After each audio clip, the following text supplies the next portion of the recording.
Let us just do our part, yung kaya mo lang. Ituloy mo yung ginagawa mo ngayon. Yung pagsumikap mo, yung pagdarasal mo, ituloy mo lang. Yung pagtatsaga mo, i-stretch mo kahit ano pa yung pasensya mo. Ituloy mo kung ano lang yung kaya mo.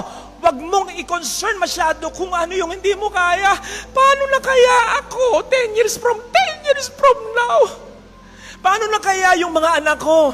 Ano kaya ang magiging buhay ng asawa ko? Paano pag namatay ako? Dapat mas mauna ako kasi pag nauna siya, o pag nauna ako, paano ba yun? Nalito na ako. Dapat nauna siya kasi pag nauna ako, walang mag-aalaga sa kanya. Hindi mo na concern yun. Nagiging mahirap kasi. Sabi nga ng Panginoon, yung bukas lang iniisip mo yung years from now Yung bukas lang, sabi niya, akin na yun. Huwag mo nang isipin yun. Basta kung ano yung gagawin mo, kung ano yung dapat mo gawin, gawin mo ngayon. Hindi nga ba't marami sa ating mga inaakala na mangyayari o pinag-aalala, mga worries na mangyayari, hindi naman talaga kung minsan nangyayari. It is stealing your joy. It is stealing your happiness. Yung worrying para kang nakasaraking chair. It gives you something to do, but it doesn't lead you anywhere.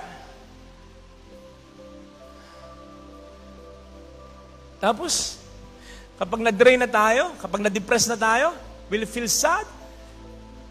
At sasabihin natin, I lost the battle. Sabihin ng Panginoon, battle mo, mukha mo, battle ko yun, hindi mo battle yun.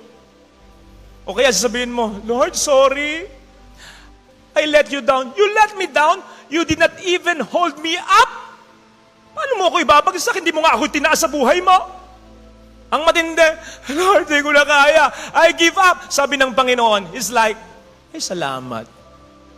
If giving up means, sige, tapos ka na, ako naman. Kahit sa paghihiganti, vengeance is mine, not yours. Kung naghihiganti ka, ang dami mong energy na ginagamit sa paghihiganti. Kung minsan napapanganib pa ang buhay mo, ang sarili mo, pati ang mga mahal mo. Masaya ka? Hindi. Nakakapagod, di ba? Bakit? You are doing things in your own hands. Putting matters into your own hands. And God is like, okay, sige. Ikaw ang may gusto niyan. Oh, sige. Ikaw na maghiganti. Pero kapag siya pinaghiganti mo, siya ang gagawa para sa'yo. You just can rest and say, bahala na ang Diyos sa'yo. That's it. Mga kapatid, let me end with this. Madalas sinasabi natin, you choose your own battle. Tama yun.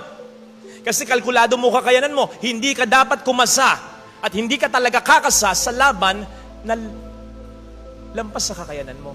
Di ba? Kaya lang, hindi laging nangyayari yon. Sometimes, the battle chooses you.